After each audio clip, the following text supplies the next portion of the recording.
Ok, allez du coup, bonjour à toutes et à tous, c'est parti pour nos émissions de pratique bimensuelles. D'abord, on fait les tendances comme toujours, après les ranges. Donc, process de tendance, me semble pas mal de parler de Luna ce matin, euh, parce que contexte assez intéressant qu'on vient de traiter juste avant.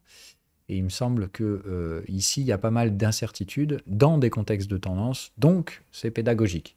Donc, si vous avez des objections, vous me le dites. Envoyez un message, juste que je regarde si ça fonctionne au niveau du replay.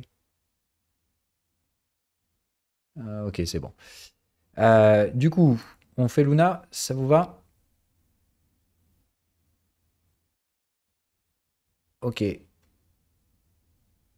Ok pour les verts. Je veux pas de blanc, hein. D'accord? Les débutants, vous regardez pas les émissions de tendance, ça ne peut que vous embrouiller le cerveau.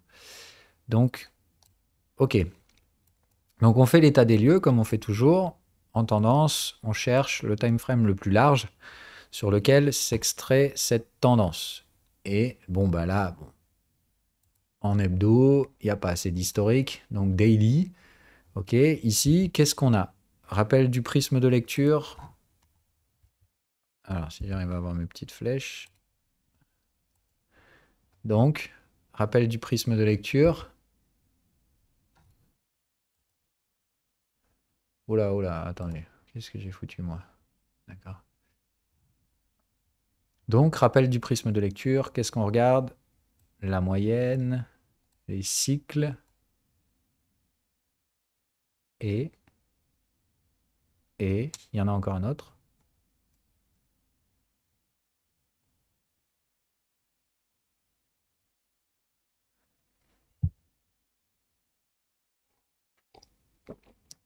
Voilà, le range qui précède. C'est hyper important. Ok? Donc, c'est même limite le premier truc que vous devez chercher. D'accord? Donc, d'abord, est-ce qu'il y a tendance ou pas sur ce truc? Oui, non. Il y a des éléments qui plaident pour, d'autres non.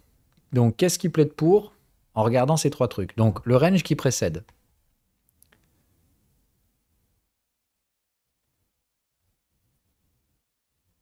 Le range qui précède, il est là. Ok.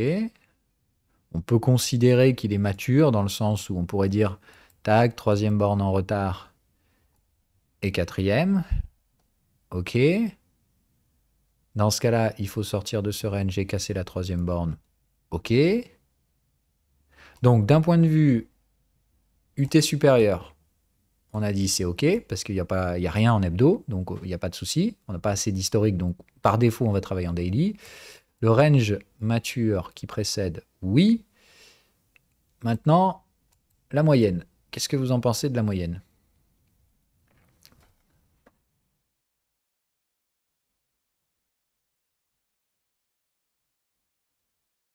Ouais.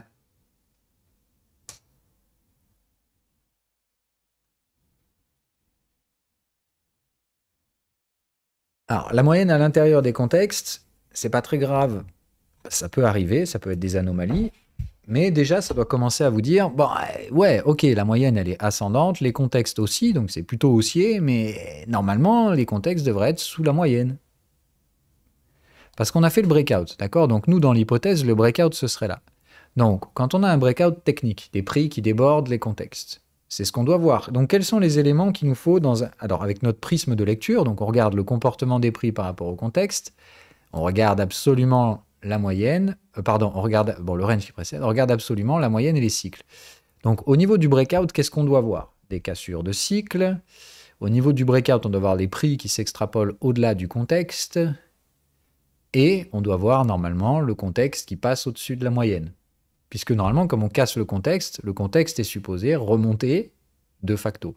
Donc là, il ne remonte pas pourquoi? Il ne remonte pas parce que le contexte, de toute façon, il ira chercher la plus basse clôture des 5 dernières bougies. Donc là, ça veut dire que pourquoi le contexte ici, c'est pas remonté plus que la moyenne? Parce que le bottom, il est très proche.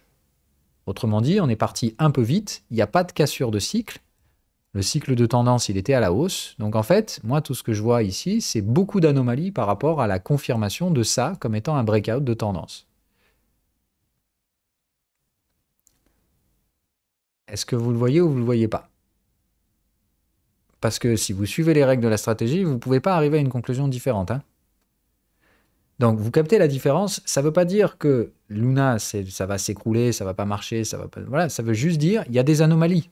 Et vous devez les noter. Ces anomalies, elles sont là. C'est pas moi qui aime pas Luna, etc. Tout ça. Pas de jugement personnel. Dans un biais de tendance, parce qu'ici, c'est pas du tout un range, creux sommet ascendant, il n'y a pas de souci. Dans le biais de tendance, j'ai plein d'anomalies. Oui, et le cycle semble pas cassé. Mais regarde là ce qu'on est en train de faire. Là, théoriquement, si ça c'est un cycle haussier, on est supposé avoir un cycle vendeur, c'est-à-dire normalement on est supposé se replier vers ces niveaux-là. Or, pour l'instant, ce qui se passe, c'est plutôt l'inverse. Donc peut-être que les cycles vont casser après et que tout ça, ça va se recaler. C'est-à-dire, là, on va continuer de pousser les contextes à tel point qu'ils vont passer au-dessus de la moyenne. C'est tout à fait possible. On est d'accord. Dans ce cas-là, ces anomalies vont se normaliser et il y aura bien émergence d'une tendance. Mais moi, ce que je veux, c'est que vous sachiez lire les risques. Votre job en tant que trader, c'est pas d'avoir raison, c'est de réduire les risques. C'est pas d'avoir peur d'avoir tort aussi, mais quoi que vous ayez envie de faire, d'acheter ou de vendre Luna ou peu importe, il faut juste mesurer le risque qui est associé à ce que vous faites. Ici, pour suivre la tendance de Luna, c'est pas un range, il n'y a pas de doute, les moyennes sont acheteuses, etc. On n'a aucun prix qui s'installe sous la moyenne, c'est haussier. Mais pour s'exposer à cette tendance, aujourd'hui, c'est-à-dire si on parle d'un mec qui a acheté Luna ici, mis à part un petit TP par là, voilà, il n'y a que des alertes de take profit, je ne vois pas de raison évidente de s'en aller. Enfin si, j'en vois quand même une. C'est juste de dire que le mec a quand même fait x10 en 5 mois. Et ça devrait vous alerter.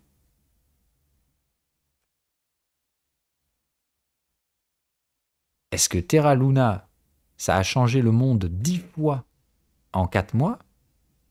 Je pense pas.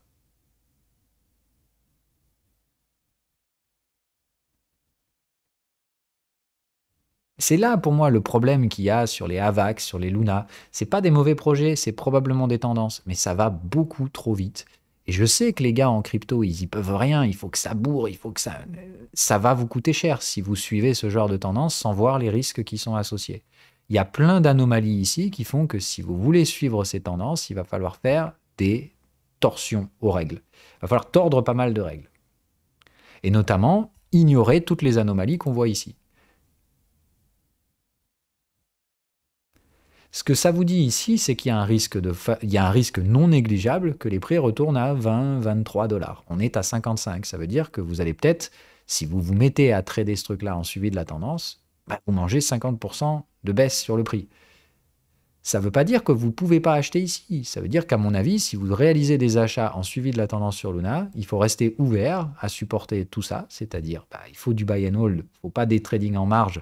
Parce que trading en marge, 50% de perte, ça peut très bien vous pousser un peu plus à 65. Hein.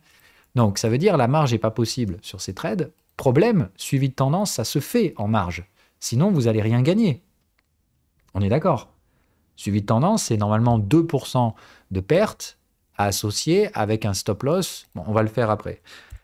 Mais bon, donc vous voyez, le premier truc qu'il faut voir, c'est les anomalies de cycle. Ça va pas, etc. Donc le premier truc qu'on note dans ces cas-là, c'est que en général, quand on a ce truc qui ressemble pas à une tendance, mais qui n'est pas un range, ça ressemble généralement à ce qu'on appelle un range à la hausse, en fait. C'est-à-dire que le comportement, on voit que ça retrace trop, c'est trop range, mais en même temps, c'est vachement haussier. Voilà. Et ça, si vous voulez garder ça sous un prisme de tendance, je vous recommande de réduire vos probabilités à la vague 5 étendue.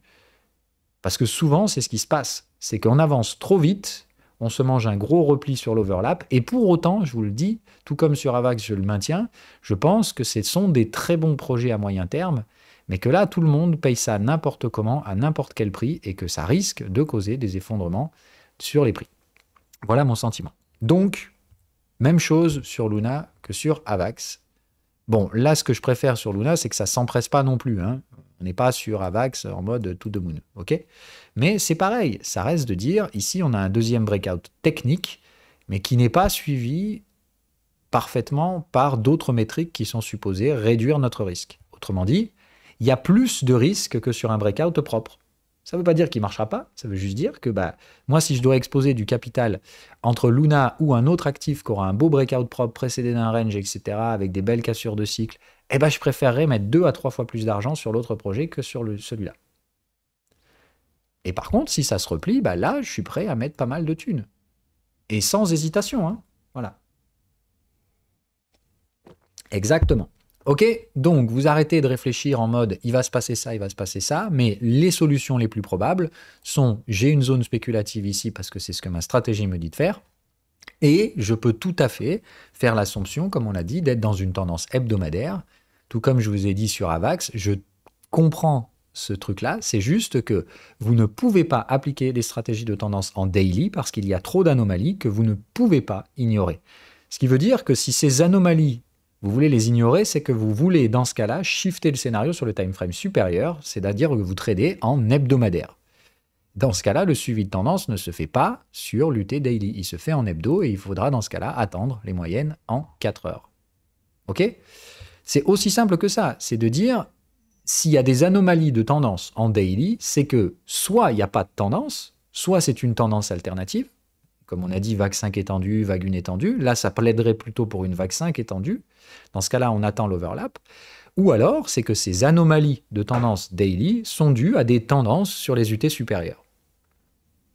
Comme on n'a pas d'historique, ici, il faut donc, dans ce cas-là, poser ses couilles sur la table, prendre du risque, mais le prendre correctement. Si vous faites cette gestion qui dit les anomalies daily que je vois, c'est parce que je veux trader la tendance en hebdomadaire. Moi, je vous jure que je ne peux pas vous dire non. Je peux juste vous dire, je n'ai pas d'argument pour supporter ça d'un point de vue technique.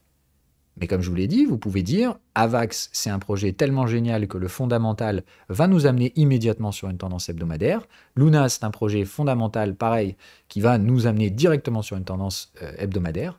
Je ne peux pas vous dire non. C'est un choix que vous faites. Dans ce cas-là, le choix, c'est suivi de tendance en 4 heures, plus en horaire. Mais ne me mélangez pas les deux. Ok ?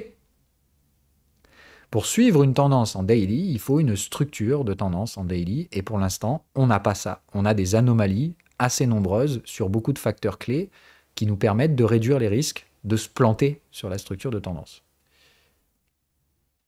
Donc daily égale zone spéculative, malheureusement en repli sur l'overlap, et ça fait 50% de baisse. Ça se trouve, on n'ira jamais, c'est pas grave. Ou alors, suivi de tendance hebdomadaire, moyenne 4 heures, mais comme on a déjà une troisième borne ici, ça me paraît assez peu probable. Donc, il nous reste 2 options ici. Donc, rappelez-vous, dans notre schéma de décision, je rappelle que la stratégie, elle n'est pas là pour vous apporter une réponse. Elle le fait assez souvent, parce que les règles sont quand même assez strictes. Donc, normalement, il n'y a souvent qu'une réponse possible avec sa gestion du risque. Après, ça marche pas.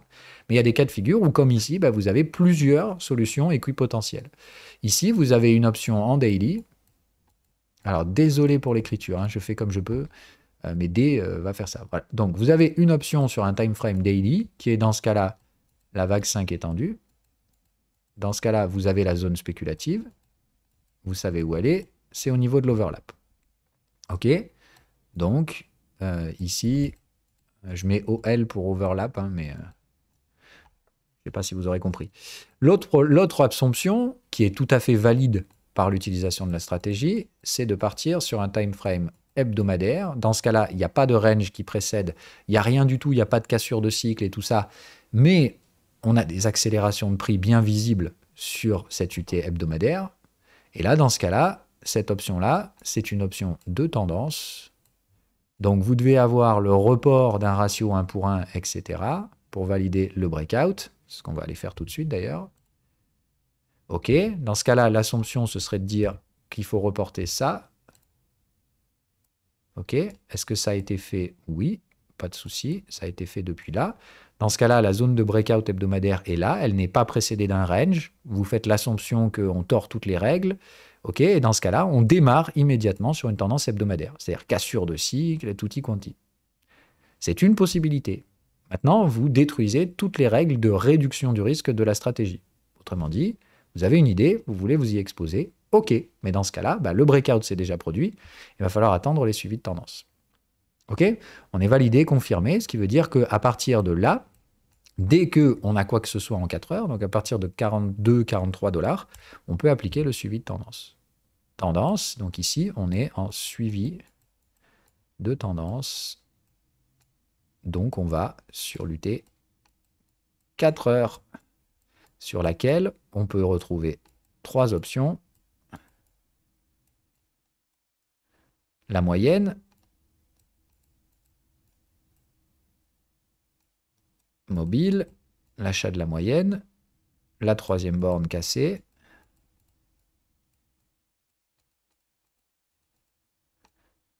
ou le squeeze.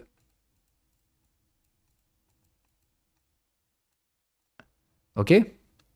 Ce sont donc toutes les options que vous avez. Toutes les zones spéculatives pour acheter Luna, c'est l'overlap en daily, l'achat de la moyenne en 4 heures, dans le suivi de tendance hebdomadaire, la cassure de la troisième borne en 4 heures dans le suivi de tendance hebdomadaire, ou le squeeze de la troisième borne en 4 heures dans le suivi de tendance hebdomadaire. Ça marche? Toutes ces solutions, elles sont équipotentielles. Vous ne savez pas. Ça veut dire que vous avez plusieurs zones spéculatives, chacune associée avec sa gestion du risque, et vous devez appliquer la gestion du risque de cette pattern si on va la chercher. Est-ce que le raisonnement, il vous paraît plus logique de cette forme-là? Bon, c'est vrai que j'aimerais pouvoir écrire un peu mieux qu'avec ces trucs. Je vais essayer peut-être avec autre chose, mais est-ce que ça vous paraît... Est-ce que vous comprenez un petit peu plus maintenant ou pas?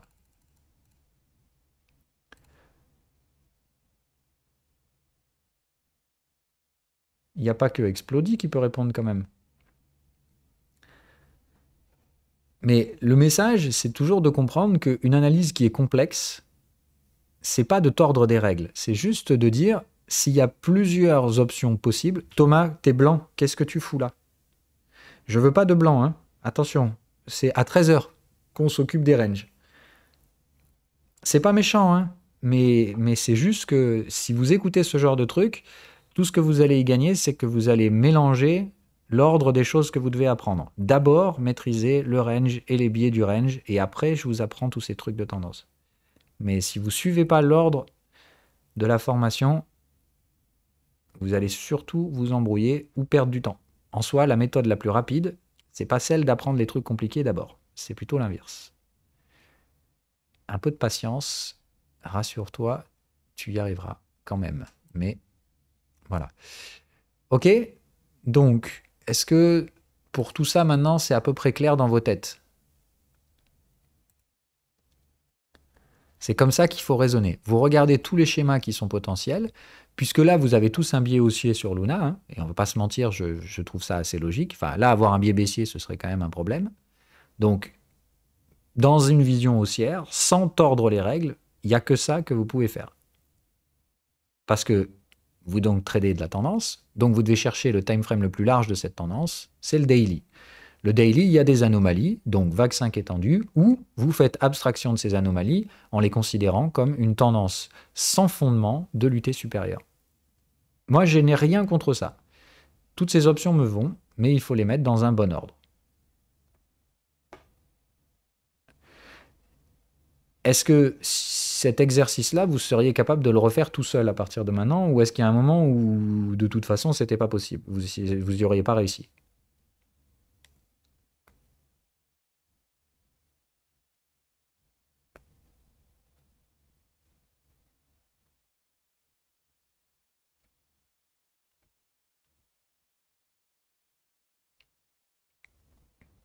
Faut pas avoir honte, hein, c'est pas gênant. Voilà. De toute façon, normalement, les verts, c'est pas possible. Parce que là, déjà, en plus, on n'est pas sur une analyse simple. On est sur une analyse complexe. Il y a plein d'assumptions à faire par manque d'historique. Donc voilà. Mais si vous arrivez à faire ces trucs tout seul, c'est de dire, arrêtez de voir ce que vous voulez voir, mais regardez ce qui est devant vous. Voilà. Vous avez un prisme de lecture qui est évident. Ici, le prisme de lecture, il est haussier, donc vous cherchez des stratégies acheteuses. Aucun problème. Mais vous ne pouvez pas faire abstraction des signaux techniques devant vous. S'il y a des anomalies, ça veut dire qu'il y a plus de risques. S'il y a plus de risques, ça veut dire que soit vous prenez des tailles de position plus petites, mais vous ne pouvez pas tordre certaines règles. La stratégie, elle ne laisse que ça comme option. Tout le reste, c'est tordre des règles.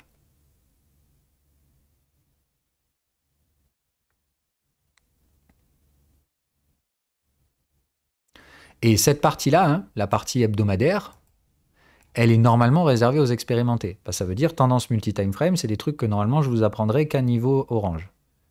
Donc, normalement, niveau jaune, juste apprentissage de base de la tendance, repérer un schéma de tendance. Ici, malheureusement, le range qui précède est précédé d'une tendance qui a été avortée. Autrement dit, ce range qu'on a vu en daily, c'est un pullback. Okay, c'est un pullback qui est revenu visiter le niveau de breakout. Ça, déjà, vous dites, ah, un pullback qui revisite le niveau de breakout, c'est probablement une vague 5 étendue derrière. Le pullback, il ne doit pas retracer aussi violemment. Et là, on avait un range, là, on avait une sortie haussière. Normalement, ça devait rester haussier. Donc, il y a un quid d'un problème de ce qui s'est passé ici.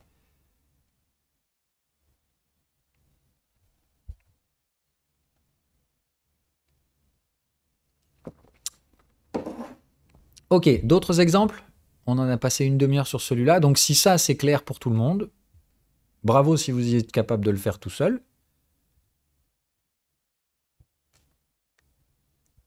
Et pour les autres, eh ben, la prochaine fois, comme vous l'avez vu là, ce sera probablement plus facile d'arriver au moins partiellement à ce type de conclusion. Et donc, je résume, en termes de zone spéculative, donc zone spéculative number one, pardon.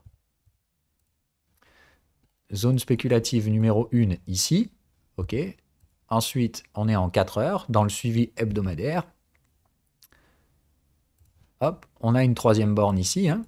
D'accord, on a renversé les contextes. Donc la troisième borne, soit elle est validée, c'est-à-dire il va falloir revenir chercher le canal de tendance, et derrière, on la casse. Dans ce cas-là, vous avez un premier trade à l'achat, hop, ici, en cassure de la troisième borne, à condition qu'on soit passé par là d'abord. Il faut venir valider d'abord, ok.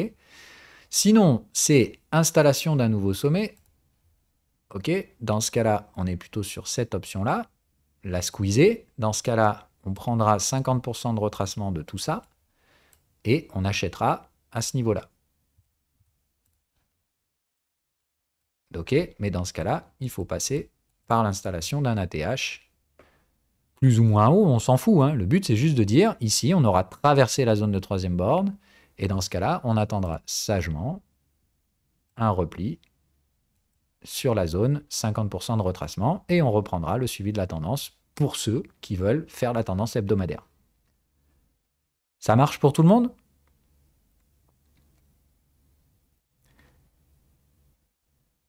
L'achat de la moyenne, c'est plus possible, hein, puisqu'on a la troisième borne. Donc la moyenne mobile, hop, hop, on peut l'entériner. Donc dans notre schéma, il nous reste que 3 choses qu'on peut faire. Rejet de la troisième borne, validation puis sa cassure. Dans ce cas-là, on traite la cassure haussière, avec un stop sous le bas du range qui aura été fait. Donc je vous montre les options. Hein. Les options, en fait, ça nous fait celle-là. D'accord ? Rejet en double top, troisième borne validée, range, achat. Ok, dans ce cas-là, la stratégie acheteuse se met en place ici. Cassure de la troisième borne. Le stop loss se met là, sous le bas du range. Ok? Tout ça, je vais vous le formaliser. Hein, je vais le mettre en place dans le machin. Voilà. En attendant, vous avez Pilou qui vous a fait les trucs. Et moi, je vous mets tout ça de toute façon correctement dans le Discord après. Dans le Discord, dans le Prési, ça arrive. Hein, je vais travailler là-dessus. Alors, pas la semaine prochaine. Mais voilà. Attendez, je regarde s'ils m'ont répondu. Comment ça, chat terminé? Ah merde.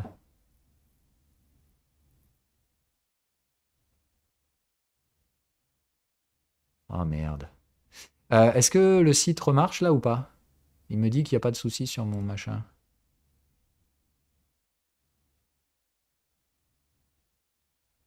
Oh putain, ils font chier. Du coup, il va fermer le chat. Bon, bah, je finirai tout à l'heure avec eux. Oh putain, j'espère que je me suis pas fait hacker encore. Il y a autre chose à gérer là en ce moment, mais bon.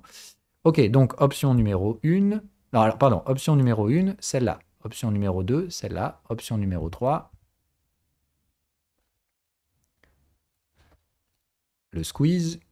Dans ce cas-là, retracement 50%, et on repart. Et dans ce cas-là, on achète là, avec le stop loss en dessous. Ok? L'achat de la moyenne, ça peut se faire que sur la première borne, hein. C'est-à-dire le marché monte, boum, il vient chercher la moyenne, on paye la moyenne, et derrière, normalement, il revient chercher la troisième, soit il valide, etc. Mais bon, voilà. Dans ce cas-là, en général, le contact de la moyenne nous donne le point bas du range.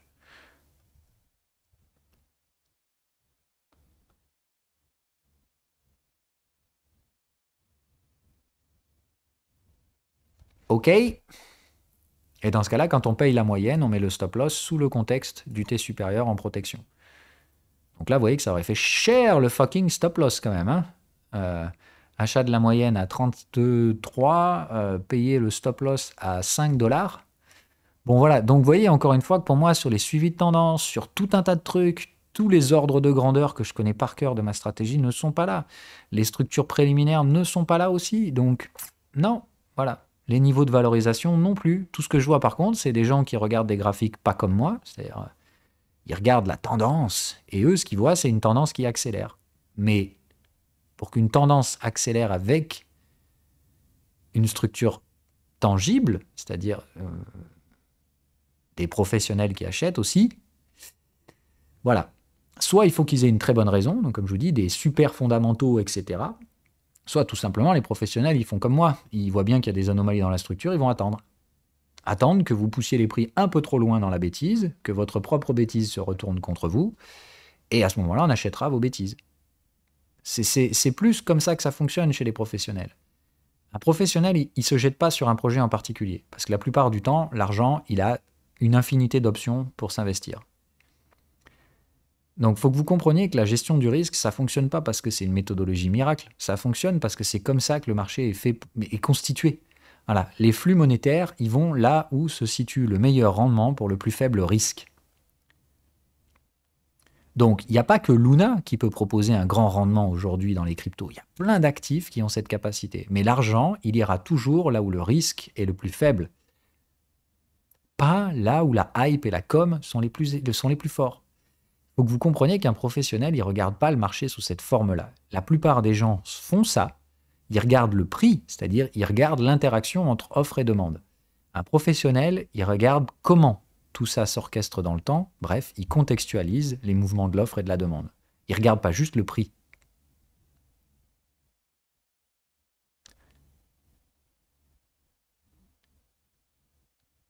Il y a plein de façons d'aller d'une zone A à une zone B. Mais il y a des façons qui traduisent de la gestion du risque, c'est-à-dire que pour aller du point A au point B, on a réduit les risques de retourner au point A face à une structure qui essaie de se déplacer du point A au point B sans gestion du risque. Ça ne l'empêche pas d'y aller, ça veut juste dire qu'elle prend plus de risques et que du coup, il y aura probablement moins de capitaux institutionnels dans ces actifs-là. Ça ne veut pas dire qu'il n'y en aura pas, mais ça veut dire que les raisons ne sont plus techniques. Elles se déplacent dans le terrain subjectif. Ce que je ne veux pas que vous fassiez quand vous apprenez le trading. Apprenez d'abord à voir les risques. Et après, effectivement, dans le monde réel, les risques, ça peut être compensé par d'autres éléments que la gestion du risque. Technique. À savoir, donc peut-être le fondamental, etc. Mais avant de rentrer là-dedans, la technique, c'est ce qui est le moins subjectif. C'est ce que vous avez le plus de chances de maîtriser correctement. Tout le reste, ça a un intérêt, mais c'est un puits sans fond.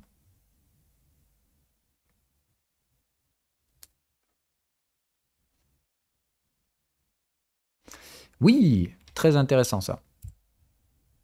Allez, revenons à des graphiques. Eurodoll. Donc, l'eurodoll en horaire. Donc, je vous rappelle, on ne regarde pas la dynamique des prix pour l'instant, on regarde l'abstraction qui en est faite. Elle peut même vous enlever les prix, moi ça ne me gêne pas. Ok, donc on enlève les prix. Alors là, il faut quand même que je remette le zigzag dans ce cas-là, que je vois au moins par où on est passé. Donc, en horaire, on ne regarde pas le graphique de gauche à droite. Je sais que vous en avez envie, mais non, on regarde toujours ici. Donc, vos yeux, ils doivent travailler ça d'abord. Ok, donc, qu'est-ce qu'il y a là-dedans? Moyenne, en dessous des contextes, contexte renversé. Déjà, tout de suite, sans réfléchir, qu'est-ce qu'on fait? Non, on va sur l'UT supérieur. Si vous commencez à analyser, alors oui, ça résonne, ça veut dire ici, tu peux le noter sur un petit coin de ta feuille, de dire, ah là j'ai l'impression qu'on fait un pullback. Mais tu es en tendance, donc trouve le time frame le plus large de cette tendance. Ok, c'est absolument essentiel. Si vous cherchez à structurer vos marchés, quand vous êtes dans des tendances multi-time frame, toutes les tendances de degré inférieur à la tendance primaire vont être chaotiques. Enfin chaotiques, vont être altérées. Autrement dit, c'est là où vous verrez des anomalies cycliques. Regarde, ça correspond à une tendance baissière, ça? Non, il y a des cycles. Donc tu vois bien que la tendance, c'est pas sur ce time frame-là. Mais si tu sais pas lire les tendances correctement, en regardant les cycles, les comportements des contextes, les moyennes, etc., ben, tu vas souvent regarder autre chose. C'est-à-dire soit des tendances à l'intérieur de tendances supérieures, etc. Mais quand tu vas essayer de structurer ça alors que c'est une tendance de degré inférieur, ben, tu vas avoir plein d'anomalies. Mais vraiment plein d'anomalies. Ok? Sous cette forme-là, ça marche? Super. Parce que là, en l'occurrence, tu verras que ton pullback, il s'est déjà produit. Mais bon. On va en 4 heures.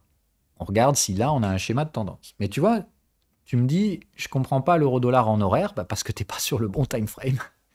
Ok, tendance en 4 heures. Pas besoin d'aller plus loin. Quelle est la nature de cette tendance? Pour l'instant, d'accord, avec un premier jugé, donc comme on l'a dit, l'horaire, ce serait plutôt un sentiment pullback, mais on n'a pas vraiment fait l'analyse. De toute façon, ça ne sert à rien de griller des neurones, puisqu'il y a beaucoup d'anomalies sur les cycles, etc. Donc on n'est probablement pas sur le bon time frame. Le 4 heures, même chose, moyenne, ici, donc ce serait une moyenne fortement excessive. Enfin, ce serait une tendance très excessive. Donc dans tous les cas, ici, pareil, mes schémas de tendance, ils ne collent pas. J'ai des trucs trop chelous là. Donc tout de suite, il faut que je contextualise ce truc. Ok, j'ai un souci avec ce machin-là. J'ai un prisme de lecture de tendance et je vois que ça devient excessif. Je vais tout de suite sur l'UT supérieur. Aïe. Bon bah là, tendance 0. Hein. Haussier, baissier, haussier, baissier, baissier, haussier. Donc range. Ok, là il n'y a pas de souci. Donc on trace notre tableau.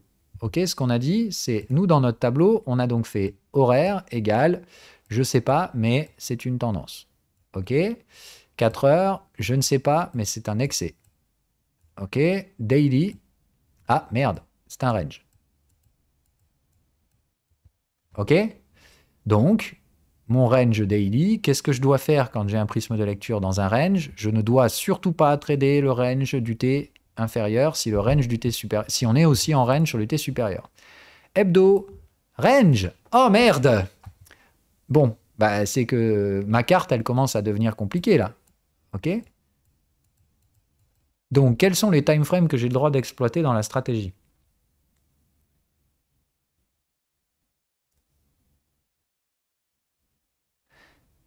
Est-ce que j'ai le droit de trader une tendance à l'intérieur d'un range?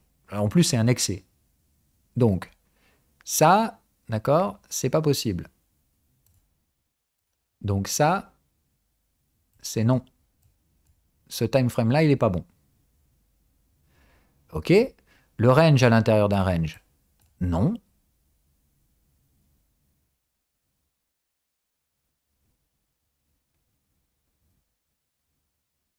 Alors, le reversal 15 minutes, c'est vénère. Hein. Si tu commences à aller faire du 15 minutes sur le Forex, tu vas avoir des problèmes. Moi, je descends jamais en dessous de l'horaire hein, sur le Forex, perso. Après, tu peux faire ce que tu veux. Mais à court terme, c'est vraiment que des logiques de flux. C'est un peu compliqué. Et les logiques de flux Forex, voilà, évite. Moi, je te conseillerais jamais en dessous de l'horaire. Allez, 15 minutes éventuellement. Mais vraiment pour affiner l'horaire, quoi. Et donc, éventuellement, l'hebdomadaire. Ça marche? L'hebdo, du coup, notre range ici, est-ce qu'il n'est pas à l'intérieur d'un range du T supérieur également? Eh ben si. Voilà. Donc, notre histoire, elle est complète. J'ai un range daily à l'intérieur d'un range hebdo à l'intérieur d'un range mensuel. Ce range est mature, il n'y a qu'à compter les bornes. Donc, Ici, on vient du contexte vendeur, acheteur, enfin, pardon, contexte acheteur, contexte vendeur, contexte acheteur et contexte vendeur.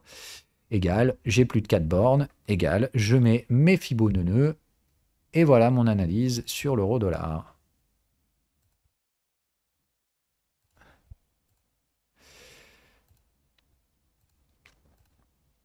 Voilà.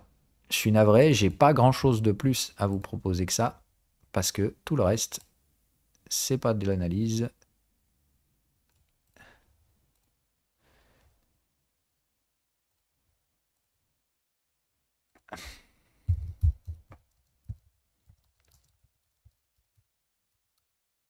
Et merde. Ah, le tiré. Putain, c'est lequel le bon du coup? Ok. Dakodak. Donc ici, qu'est-ce qui se passe? Eh ben, en mensuel, je sais que j'ai un trade acheteur sur l'euro-dollar. Si on va chercher 0,96. Ok? Ça va? Stratégie neuneux, bête, méchant, etc.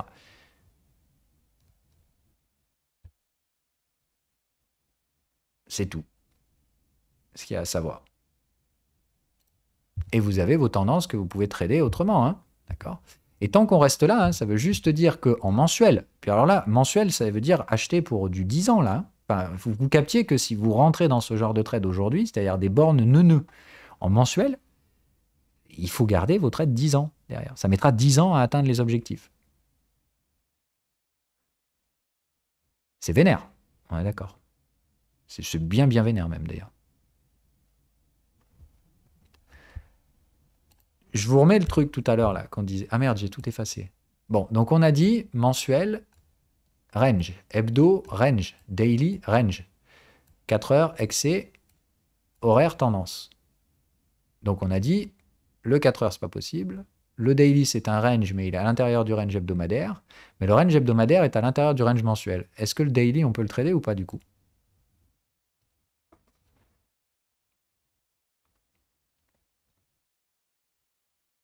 Est-ce que j'ai le droit d'exploiter un range qui est à l'intérieur d'un range qui est à l'intérieur d'un range?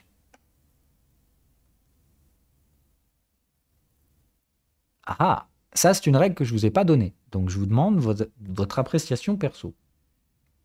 Moi, j'accepte les deux réponses. C'est juste, c'est une question ouverte. Est-ce que vous pensez qu'il faut le faire ou pas?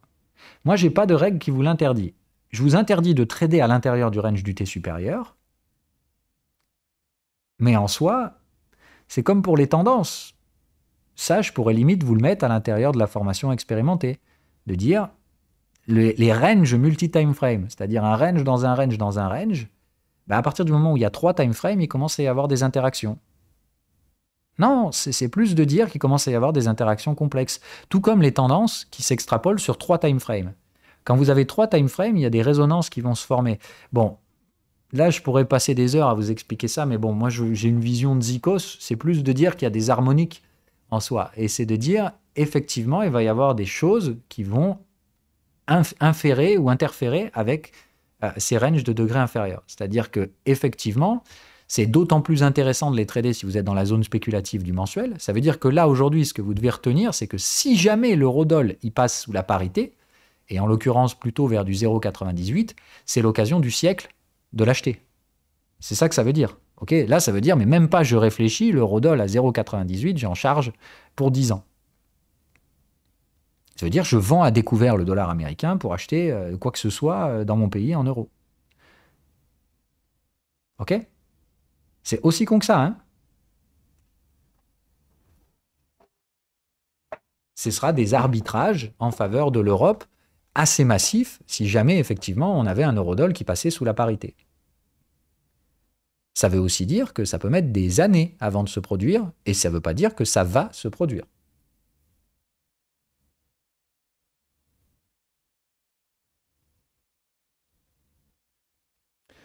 Ok, cherchez les dernières patterns. Est-ce qu'il n'y en a pas une que vous voyez? J'ai même pas les prix, mais moi je la vois tout de suite.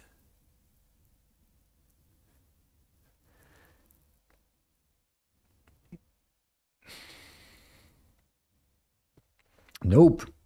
Pas de troisième borne dans les ranges.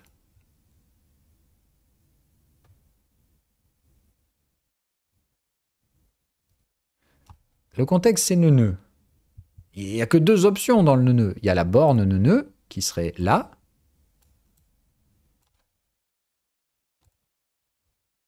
Ok, donc là, on aurait la borne neuneu. Il faudrait être sous les contextes et sous le minimum Fibo. Donc là, en gros, ce serait ici. La dynamique, c'est ça. Hein.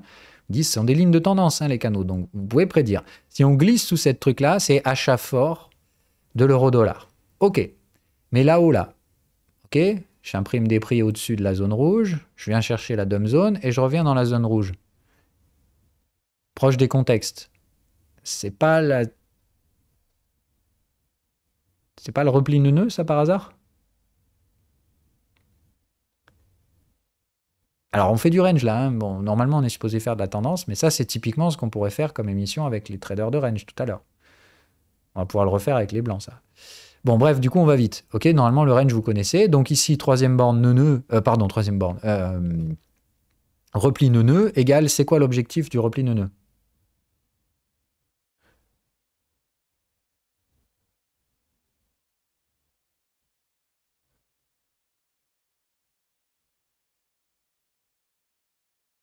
Oui, mais quoi d'autre? Pas que ça. Hein. Il y a validation, confirmation, enfin, il y a plein de trucs. Hein. Donc, précis, puisque ça va pas. On va se dépêcher. Hop. Ok, donc range. Oula, du calme. Donc, on a bien les contextes rejetés. On est dans le range du T la plus large. Ok, non précédé d'une tendance. Donc, range neuneux. On a vu blablabla. On a placé les fibos. Et on est sur du repli neuneux. Ok, repli neuneux. Stop loss au-dessus du plus... Validation, retour au contexte opposé ou entrée dans la dumb zone.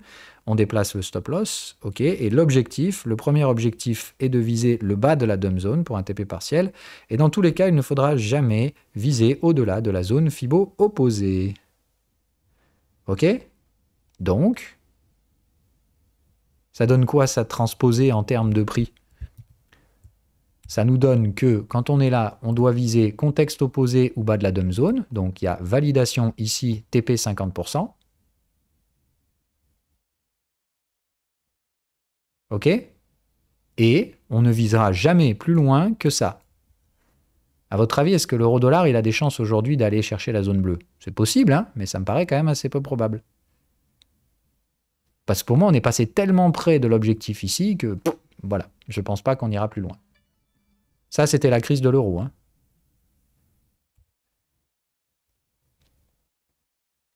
Donc, possible que, hein, mais moi, quand on est passé très près de l'objectif, je pense qu'aujourd'hui, un mec qui continue de faire les paris que l'euro-dollar va aller sous la parité, il a plus de chances de s'en manger une en mode on va revenir chercher celle-là de borne neuneu, tu vois, ou on va plutôt aller chercher un 40, qui me semble beaucoup plus probable.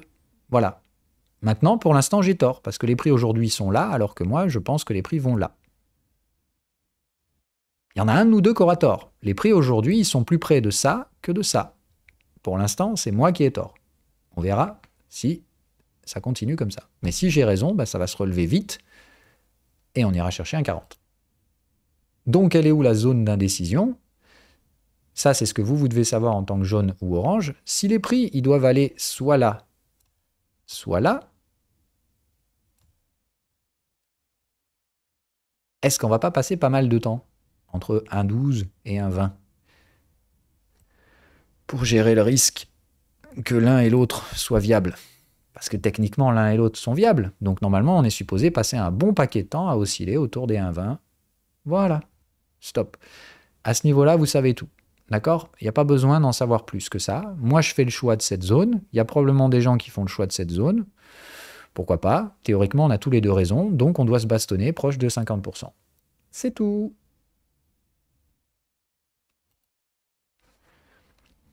Ce qui veut donc dire que, en soi, on est sur une zone d'indécision en mensuel, et pour ma part, c'est l'élément qui fait que je serai OK pour trader le range en daily.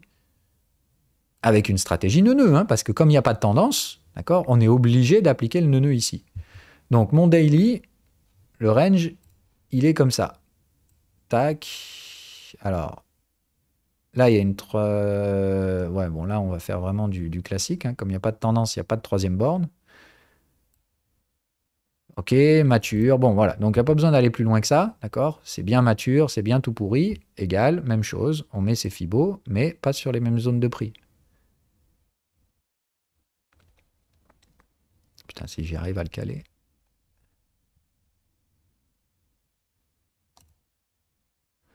Hop et hop. Sur le point bas du range, hein, donc pas celui-là. OK. Donc ici, en termes de stratégie nœud, qu'est-ce qu'on avait comme option?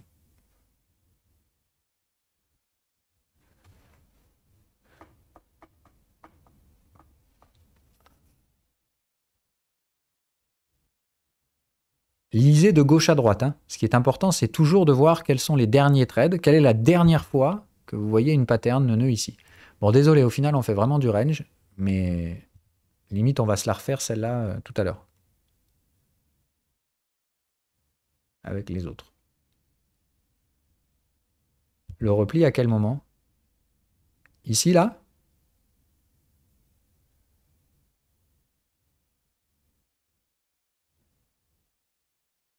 Ok, ouais, parce que là, carrément pas. Hein. D'accord? Le repli, il faut rentrer dans la dump zone. Ici, si on était allé plus bas, je t'aurais dit oui pour un repli. Là, non. Ok. Donc, le dernier trade vendeur, il est là. Ok? Le prochain trade acheteur, s'il y en a un, très loin. C'est-à-dire que là, il va falloir vraiment accélérer beaucoup plus. Et dans ce cas-là, bah, c'est là-bas, hein, comme on l'a dit. Donc là, il n'y a plus de stratégie acheteuse. La prochaine stratégie acheteuse, elle est donc mensuelle.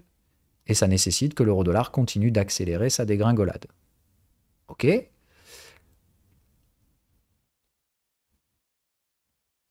Ah non, mais il n'y a pas besoin d'aller sur le 15 minutes. Hein. Ça me paraît vraiment trop violent, le 15 minutes.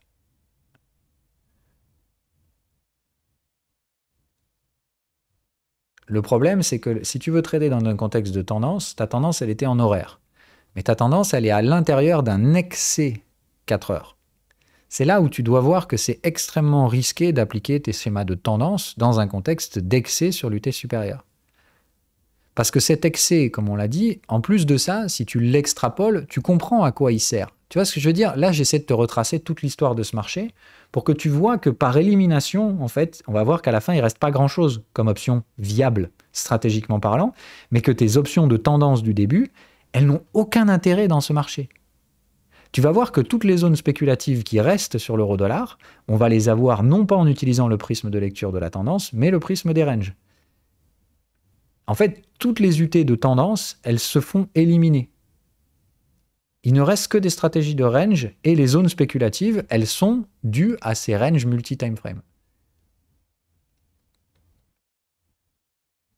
Donc, je t'ai dit, laisse-moi finir l'histoire. Okay, euro-dollar, c'est un peu compliqué à faire, mais c'est que des règles de la stratégie. Et j'en tords pas une seule, hein, d'accord? C'est de dire, on a un range daily qui se forme à l'intérieur d'un range mensuel et pas n'importe où dans ce range mensuel, pile poil sur la zone d'indécision. Autrement dit, c'est dans daily qu'on va arbitrer la direction mensuelle à venir. J'aurais peut-être tort, j'aurais peut-être raison, mais c'est maintenant qu'on est en train de gérer ce risque-là. Donc ce range daily, il a bien une utilité. Il est là pour arbitrer la direction mensuelle. Jusque-là, tu me suis ou pas? Ok. Donc, tes tendances horaires et 4 heures, elles sont à l'intérieur du range daily. Donc, elles n'ont aucun intérêt. Ces tendances, elles servent à aller frapper les bornes du range jusqu'à ce qu'on reparte dans l'autre sens. Parce que dans un range, c'est ce qu'on fait, on rejette. Le range est mature, donc on est obligé d'appliquer la stratégie nœud-nœud.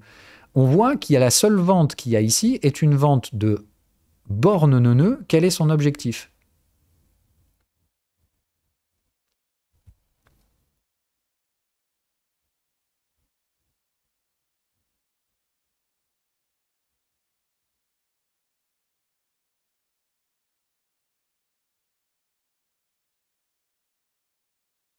Quelle est la target d'une borne nœud? Le retour aux moyennes et aux médianes. Donc là, il fallait revenir visiter ça et ici terminer. Voilà.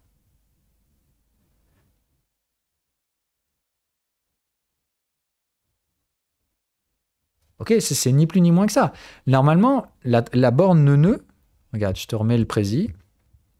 Je vous l'ai mis dedans, hein. Je me suis fait chier quand même, alors exploitez-les ces trucs. Ok, borne nœud, validation, retour au canal de tendance, etc. Nanana, ok, confirmation, le prix revient dans le milieu du range, 50% de contexte, Fibo moyenne, c'est toujours une zone, hein, c'est une zone dans laquelle on se positionne. TP 50%, objectif, absolument sortir tous les profits dès que le prix atteint le contexte opposé ou la zone Fibo. Ok, donc, ici, quand tu arrives là, tu es sur le contexte opposé, Bon, d'abord, tu fais ta moyenne, d'accord? Et là, tu es déjà sur le contexte opposé. Donc, tu comprends qu'ici, il faut sortir tous tes profits, en fait. Donc là, il y a pratiquement plus de vendeurs sur l'euro-dollar aujourd'hui, sauf ceux qui sont fous furieux et qui vont viser cette zone-là. Mais comme on l'a vu, il n'y a plus vraiment d'intérêt spéculatif sur cette zone. Le range est méga mature. Donc, pour moi, les vendeurs, ils sont là et ils ont tous les stop-loss ici. Ce qui fait que si on remonte, on racle les stop-loss et on va breaker le range. Donc, je sais que j'ai une zone ici en breakout sur l'euro-dollar. Maintenant, il va falloir y aller. Si on y va, c'est que j'ai raison.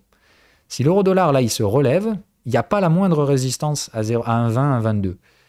Et ici, on va breaker, sortir du range daily et se diriger vers ma zone, 1,40. Jusque-là, ça va?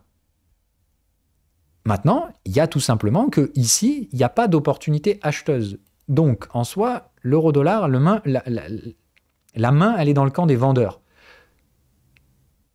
Si les vendeurs se mangent un repli, ils vont être obligés de stopper leur stratégie. Autrement dit, ils vont être obligés d'alimenter le camp opposé.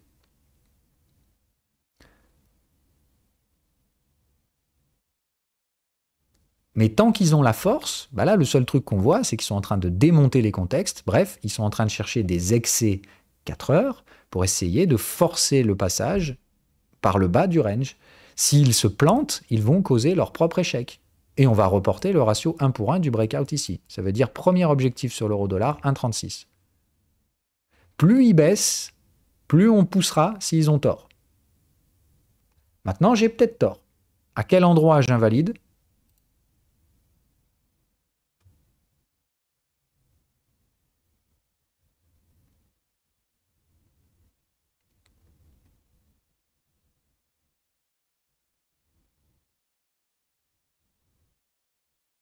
Ouais, voilà. Non, pas sur la zone bleue. Sur la zone bleue, c'est là où j'achète. Je ne vais pas tenir des trades sur la zone 1,15, 1,20 si on va péter sous la parité. Ces trades, je préfère les stopper et je rachèterai par là. Je ne vais pas supporter tout ça comme perte. C'est pas, enfin, c'est du forex. Je mets des leviers dessus. Donc,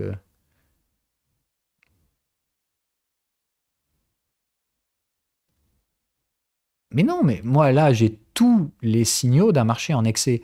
Donc moi là, c'est soit on se rebondit vénère sur l'euro-dollar et on va faire la borne du range qui va nous tirer derrière vers la sortie haussière, et j'avais raison, soit j'ai tort et dans quelques semaines, je déclenche les stop-loss, terminé, on n'en parle plus. Pour moi, le dollar, il a plus la moindre marge de manœuvre. Donc soit j'ai eu tort, je vais prendre un stop-loss, soit je vais pas tarder à avoir raison vu qu'on est en excès. Donc, à ton avis, le 4 heures, il me sert à quoi en ce moment? Moi, l'histoire, elle est déjà écrite dans ma tête. Parce que pour moi, c'est clair. Donc, c'est range mensuel. On est en zone d'hésitation à l'intérieur d'un range daily pour définir quelle borne du range mensuel on va aller taper ensuite.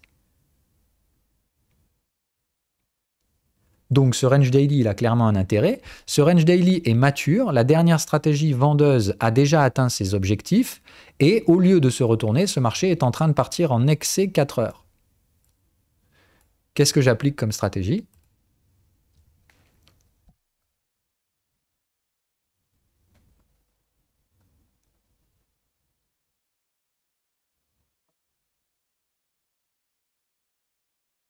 Non, non, qu'est-ce que j'applique comme stratégie? Marché en excès. J'applique qu'une seule stratégie dans les marchés en excès. Est-ce que je vous apprends à reverse un marché en excès? Non, j'apprends ça aux expérimentés et il faut être complètement fumé du bulbe pour faire ça. Donc, un marché excessif, c'est par définition excessif. Ça veut dire que c'est très psychologique, ça fait mal aux dents pour ceux qui ne savent pas gérer la psycho, etc., etc. Mais, quelle est la seule stratégie que vous pouvez appliquer assez simplement dans un marché en excès? Pour savoir quand l'excès se termine.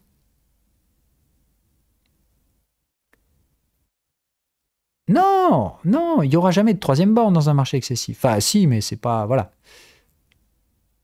La stratégie de la trendline, je vous en ai déjà parlé. Tracer des trendlines qui doivent être normalement en support de l'excès, c'est-à-dire que les trendlines doivent être de plus en plus dynamiques dans le sens de la tendance. Hein. Donc voilà, première trendline, elle est à peine revisitée, deuxième, et là, bah, on va peut-être en faire une troisième, je ne sais pas. C'est juste de dire, tant qu'on continue de faire des plus bas, on est supposé accélérer avec ces trendlines. À chaque fois Maintenant qu'on accélère, là, maintenant qu'il y a l'excès, bah soit là, on va faire un petit sommet sur l'euro-dollar, puis on va remettre une couche, on va aller chercher un 10. Ok, donc là, on va avoir une bien vénère en termes de trendline. Tant qu'on ne reteste pas une trendline, l'excès est en cours. Donc, stratégie de la trendline, il faut que l'euro-dollar aujourd'hui revienne visiter 1,15 pour marquer la fin de cet excès. Et tout ce qui se passe entre-temps, je m'en fous, mais complet. C'est un marché excessif à souhait. Je ne veux pas lutter contre ça.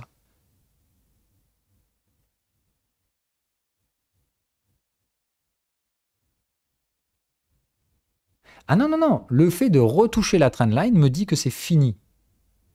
Je suis déjà à l'achat de l'euro-dollar. Ça veut juste dire qu'à ce moment-là, je sais que je peux mettre un stop-loss sous le point bas. C'est tout. C'est ça que ça veut dire. Moi, tant que j'ai un marché qui est en excès, c'est-à-dire qui cherche à me forcer à prendre une perte, mais que je sais qu'il y a peu de chances que ça passe, bah, ça ne veut pas dire que je mets pas de stop-loss et que je vais to the moon et que je me fais griller le compte si j'ai tort. Ça veut juste dire que pour l'instant, je ne peux pas prendre de décision parce que ce qui se passe n'est pas rationnel. Des bears qui auraient dû se barrer font tout pour faire chier.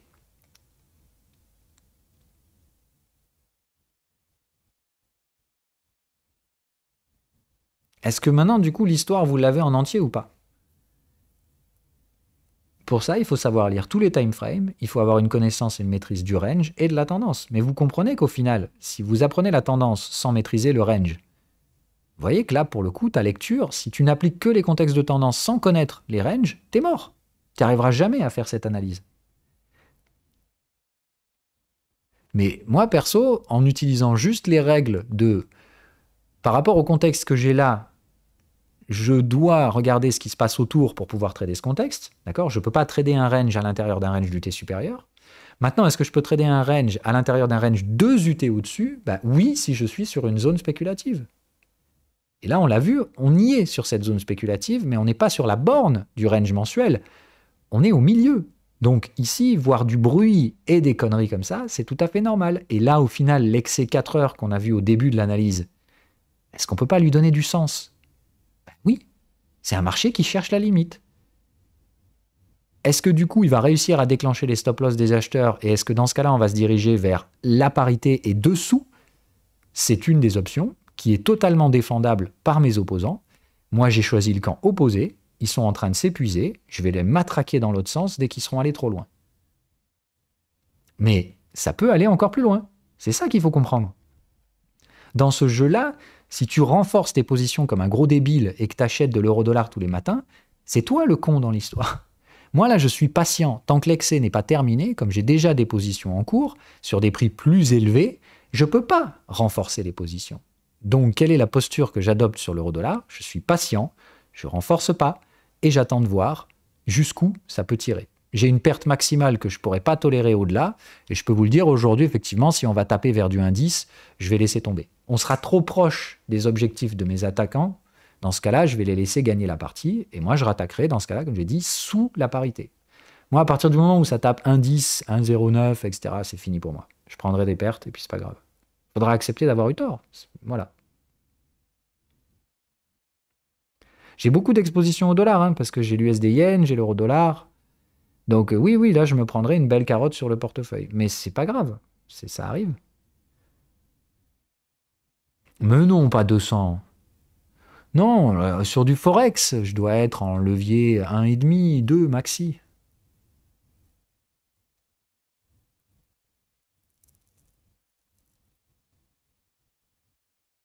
Mais oui, mais moi, je respecte les gestions du risque, hein. Et je te dis ça, non, je suis même pas en levier, hein. Non, non, je suis même pas en levier sur le Forex. Alors, sur toutes les paires dollars associées, oui, je dois avoir un très, très, très léger levier sur le dollar. Mais alors, très léger, et ça doit... franchement, je suis même pas sûr que ce soit au-dessus de 1. En cumulant tout, hein. Voilà.